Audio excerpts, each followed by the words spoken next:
responsible in 2001 for the murder of his stepmother at their home in Niverville, Manitoba. The center is also holding Vince Lee, the man who beheaded Greyhound bus passenger Tim McLean back in 2003. Well, hard work is definitely paying off for one Brandon resident. Darren Galechik took a bow today in front of friends and family. He's the recipient of the 2008 National Award for Outstanding Achievement after earning top marks on the test of General Educational Development, also known as the GED. Candidates must complete 5 tests covering math, science, reading, writing, and social studies. They measure communication, information processing, problem solving, and critical thinking skills. Galechik says it's an honor to receive the recognition, but now armed with his GED, he says he's just looking forward to what the future will hold. One of the possibilities is attending ACC, taking a construction electrician course. Hopefully that'll lead to becoming a commercial electrician. And yeah, I'm seeking other opportunities too at the same time. So, and none of which would have been possible without a grade 12. So. And there's another man vying for the top prize. Greg Selinger is back in the lead for the NDP race. He now has the highest number of committed delegates, 582, compared to Steve Ashton, who brought in 366. Selinger also has Winnipeg New Democrat MP Judy Washalisa-Lees. Still, a lot can happen between now and this month's leadership vote. Party members go to the polls on October 17th at a convention in Winnipeg.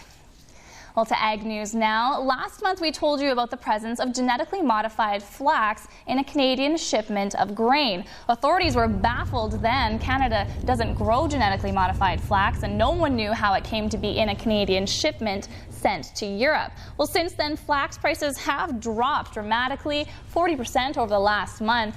Researchers are still trying to determine where the GM flax was grown. A spokesperson with Flax Canada says there are many ways the shipment could have become contaminated, and finding out may take some time.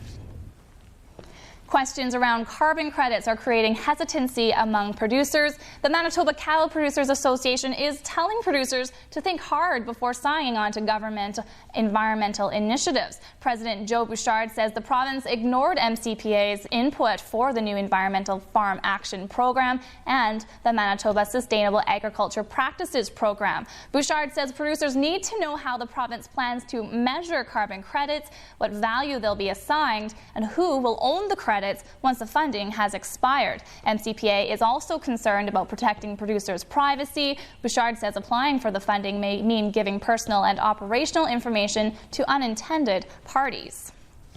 Well, preparations for an expected outbreak of H1N1 in the weeks ahead are ramping up. Public awareness campaigns are rolling out. Vaccines are being ordered and immunization programs are quickly being developed. Now attention is turning to another priority: who gives the shots? Well, the CBC's Havard Gould reports. Check it out here, okay? Rosella Kanoshimeg doesn't like the word retired. She's turning 65, stopped work yesterday, but has a long list of things she wants to do. However, she could be back nursing in just a few weeks. I'll drop whatever I'm doing and be available to help out in any way I can. Across Canada, plans are being made to get qualified retired nurses to return to work should the latest wave of swine flu become severe. Today, New Brunswick's Nursing College launched an online appeal for retired nurses to register. Thousands of retired nurses may be needed simply to help with immunizations. A temporary license for the purpose of the pandemic. But in the worst-case scenario, there may be a surge of sick people and a shortage of healthy nurses to treat them. Experts suggest that 20% of your workforce could be affected by the H1N1 either because they're ill themselves or caring for family members. Quebec is constantly updating its list of recently retired nurses to be ready for any emergency. But other jurisdictions are making a special effort this year to be able to find and, if necessary, recertify nurses quickly. In terms of licensing, we could do it in minutes. What kind of retirement do you have planned?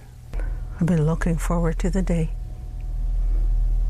Rosella Kanoshimeg lives in a remote Aboriginal community, a place that may need her help.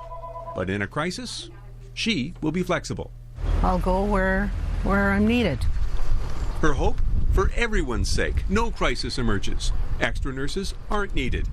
And the call never comes. Howard Gould, CBC News, Parry Sound, Ontario. For the first time ever, the Olympics are heading to South America. Rio de Janeiro was named as the host of the 2016 Summer Games today. And while the Brazilian city had been considered a front runner, one of the big surprises was how quickly the American contender, Chicago, was knocked out of the running. The CBC's Steve Futterman has more from Chicago. This was the day people here hoped the Windy City would become the Olympic City. There was a mixture of anticipation and optimism. Chicago seemed to do everything it could to try and sway the voters. The First Lady, a Chicago native, led the Chicago delegation. Oprah was there too, sounding very sure of Chicago's chances. You know, when we get it, the moment, if we get it, we look forward to welcoming the world. To top it all off, President Barack Obama himself showed up, the leader of the free world making a direct appeal to the Olympic voters. But it was all for naught. The city of Chicago, having obtained the least number of votes, will not participate in the next round. Chicago didn't just lose the Olympic bid, it was the very first city eliminated in the selection process. Thousands who had come to one of Chicago's main plazas watched in stunned silence. You could see the confusion in their faces. Chicago's party ended before it even began. For it to be over that quickly, that stunningly fast, it's heartbreaking. It really is. I thought we were so well prepared. Beautiful city, incredible facilities. It was going to do great things for the economy of this city and the state and the country too. The president, back in the U.S. now, defended his decision to promote the Chicago bid in person. I believe it's always a worthwhile endeavor to promote and boost the United States of America and invite the world to come see what we're all about. Eventually, the games were awarded to Rio de Janeiro. Brazil, the first South American country ever chosen to host the games. Thousands of people celebrated on Rio's famous beaches. And the party there may continue until 2016. Many Chicagoans are in shock. Not that Chicago didn't win, but that it was knocked out in the very first round. You could say the wind was knocked out of the Windy City. Steve Futterman, CBC News, Chicago. Celebrity indiscretions are nothing new, and famous people are often the targets of harebrained blackmail schemes. But the American airwaves were burning with some hot gossip about affairs and extortion last night, right from the horse's mouth, as it were. The CBC's David Common has the sordid story. David Letterman dropped a bombshell on his audience last night, and awkwardly, they waited for the punchline. Finally, he built up to this. That I have had sex with women who work for me on this show. Now, my response to that is, yes, I have. It's no joke. Letterman's stunner allegedly forced by this man, Robert Halderman, a top news producer at CBS. Prosecutors say he demanded $2 million from Letterman to keep the affairs quiet, and add that Halderman even wrote a screenplay as part of his blackmail attempt. His information about his private life is disclosed, leading to a, quote, ruined reputation, unquote, and severe damage to his professional and family lives. With no late show taping today, no more comment from David Letterman. And besides, he said last night he wouldn't be speaking publicly again about either the extortion attempt or the sexual affairs. The big question now is what impact those revelations will have on the TV funny man's image